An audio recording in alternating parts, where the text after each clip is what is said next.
Hello കൂട്ടുകാരെ, എല്ലാവർക്കും നിജോസ് വേൾഡിന്റെ പുതിയൊരു വീഡിയോയിലേക്ക് സ്വാഗതം. എല്ലാവരും സുഖമായിട്ടിരിക്കുന്നെന്ന് വിശ്വസിക്കുന്നു. ഞങ്ങളിവിടെ സുഖമായിട്ടിരിക്കുകയാണ്. അപ്പോൾ എല്ലാവരും സന്തോഷത്തോടെയും ആരോഗ്യത്തോടെയും ഒക്കെ ഇരിക്കുക കേട്ടോ. ഇന്നത്തെ വീഡിയോയിൽ ഞാൻ സംസാരിക്കുന്നത് ഒരുപാട് പേര് നമ്മുടെ കമന്റ് സെക്ഷനിൽ ചോദിച്ചുകൊണ്ടിരിക്കുന്ന ഒരു ലക്ഷണം, ഇത് പ്രഗ്നൻസിയുടെ ലക്ഷണമാണോ എന്ന് അറിയാനായിട്ട് ക്യൂരിയസ് ആയിട്ട് കാത്തിരിക്കുന്ന ഒരുപാട് പേരുണ്ട് കേട്ടോ. അപ്പൊ അവർക്ക് വേണ്ടിയിട്ടുള്ളതാണ് ഇന്നത്തെ വീഡിയോ. ഇവിടെ ഞാൻ സംസാരിക്കാനായിട്ട് പോകുന്നത് ഏർലി പ്രഗ്നൻസി ഹെഡ് ഏക്കിനെ പറ്റിയിട്ടാണ്.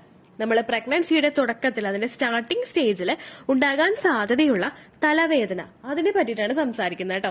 അപ്പൊ എല്ലാവരും ചിന്തിക്കും തലവേദന എന്ന് പറയുന്നത് എങ്ങനെ ഒരു പ്രഗ്നൻസി ലക്ഷണമാണെന്ന്. കാരണം നമുക്ക് എല്ലാവർക്കും ഒരു ദിവസങ്ങളിൽ അല്ലെങ്കിൽ 2-3 ദിവസം കൂടുമ്പോഴൊക്കെ പലരും ഫേസ് ചെയ്യുന്ന ഒരു ബുദ്ധിമുട്ടാണ് തലവേദന എന്ന് പറയുന്നത്.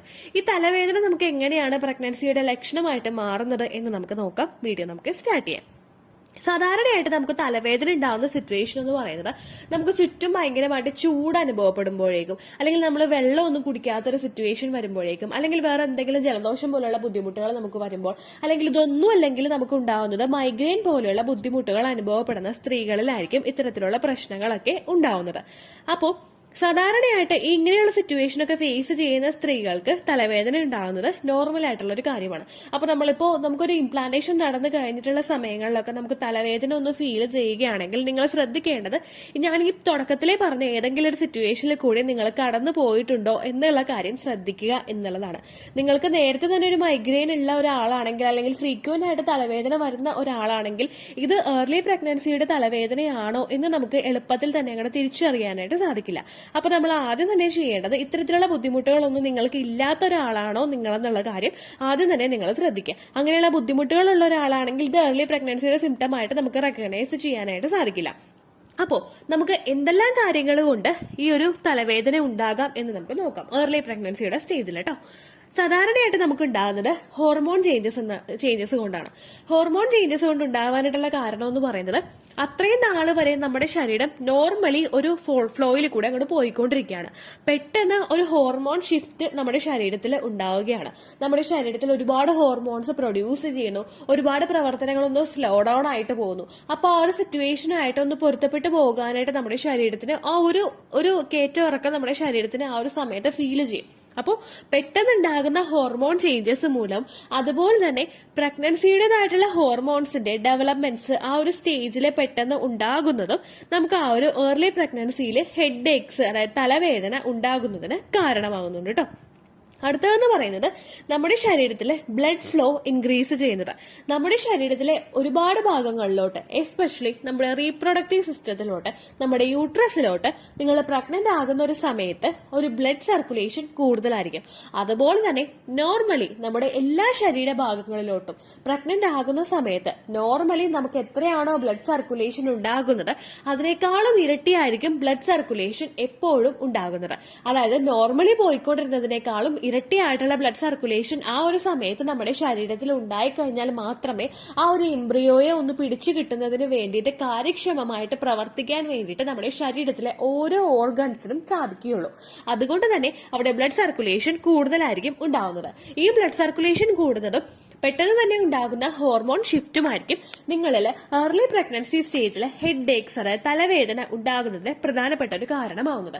അതുപോലെ തന്നെ അടുത്തൊരു ഫാക്ടർ എന്ന് പറയുന്നത്, നമ്മളിൽ പ്രൊജസ്ട്രോൺ ഹോർമോണിന്റെ ഇൻക്രീസ് വരുന്നതിന്റെ ഭാഗമായിട്ട് ഇത് നമ്മുടെ ഡൈജസ്റ്റീവ് സിസ്റ്റത്തിനെ അഫക്ട് ചെയ്യും. ഡൈജസ്റ്റീവ് സിസ്റ്റം എന്ന് പറയുന്നത് നമ്മുടെ ദഹന പ്രക്രിയയെ ഇതൊന്ന് അഫക്ട് ചെയ്യും. ഇത് ദഹന പ്രക്രിയയെ ബാധിക്കുന്നതിന്റെ ഭാഗമായിട്ട് നമുക്ക് ഗ്യാസ് ട്രബിള്, അതുപോലെ നെഞ്ചരിച്ചില്, വയറൊന്ന് ഹെവി ആയിട്ട് ഫീൽ ചെയ്യുക, ഇത്തരത്തിലുള്ള ബുദ്ധിമുട്ടുകൾ ഉണ്ടാകുന്നത് നോർമലാണ്. ഈ ബുദ്ധിമുട്ടുകൾ ഉണ്ടാകുന്നതിന്റെ ഭാഗമായിട്ട് നമുക്ക് ഗ്യാസ് ട്രബിൾ ഉണ്ടാകുന്നതിന്റെ ഭാഗമായിട്ടൊക്കെ നമുക്ക് ഉണ്ടാകുന്ന ഒരു പ്രവർത്തനമാണ് നമുക്ക് ചില സ്ത്രീകളിൽ തലവേദന അനുഭവപ്പെടുന്നു. അതുപോലെ തന്നെ ചിലവരിൽ ഉണ്ടാകുന്ന ബുദ്ധിമുട്ടെന്ന് പറയുന്നത്, ഈ ഗ്യാസ് കയറുമ്പോഴേക്കും ഭയങ്കര വിശപ്പ് നമുക്ക് അനുഭവപ്പെടും. ഫ്രീക്വന്റ് ആയിട്ട് നമുക്ക് ഇങ്ങനെ വിശന്നോണ്ടേയിരിക്കും. അത് ശരിക്കും നമുക്ക് ഈ ഒരു വിശപ്പ് ഉണ്ടാകുന്നത് ശരിക്കും ഓട്ടോമാറ്റിക്കലി നമുക്ക് ഭക്ഷണം കഴിക്കാനുള്ള ഒരു ആഗ്രഹം കൊണ്ടൊന്നും ആയിരിക്കില്ല. പക്ഷെ നമുക്ക് ഈ ഒരു ഗ്യാസ് വരുന്ന സിറ്റുവേഷനിൽ നമ്മൾ വയറ് നല്ലതുപോലെ എരിയുന്നതായിട്ട് അനുഭവപ്പെടും. അതുപോലെ ചില സ്ത്രീകളിലേക്ക് ഭയങ്കരമായിട്ട് വിശപ്പും ഉണ്ടാവും. ഈ വിശപ്പ് ഉണ്ടാകുന്നതിന്റെ ഭാഗമായിട്ടും നമുക്ക് ആ ഒരു സമയത്ത് തലവേദന അനുഭവപ്പെടുന്നതിലുള്ള സിറ്റുവേഷൻ വളരെയധികം കൂടുതലാണ്. ഈ ഓരോ കാര്യങ്ങളുമാണ് നമുക്ക് ഏർലി സ്റ്റേജിൽ തലവേദന ഉണ്ടാകുന്നതിന് പ്രധാനപ്പെട്ട കാരണങ്ങൾ വഹിക്കുന്നത്. അപ്പോൾ നിങ്ങൾ ശ്രദ്ധിക്കേണ്ടത്, നിങ്ങൾക്ക് ഇങ്ങനെ ഫ്രീക്വന്റ് ആയിട്ടുള്ള കംപ്ലൈന്റുകൾ ഇല്ല എങ്കിൽ, ഇടയ്ക്കിടയ്ക്ക് തലവേദന വരുന്ന സ്വഭാവം അല്ലെങ്കിൽ തലവേദന ഉണ്ടാകാൻ ഭാഗത്തിലുള്ള എന്തെങ്കിലും കാര്യങ്ങളിലൂടെ സിറ്റുവേഷനിലൂടെ നിങ്ങൾ കടന്നു പോയിട്ടില്ല എങ്കിൽ, ഇംപ്ലാന്റേഷൻ കഴിഞ്ഞതിന് ശേഷം നിങ്ങൾക്ക് ഫ്രീക്വന്റ് ആയിട്ട് തലവേദന അനുഭവപ്പെടുന്നുണ്ടെങ്കിൽ നിങ്ങൾ ആ കാര്യം ഒന്ന് ശ്രദ്ധിക്കുക.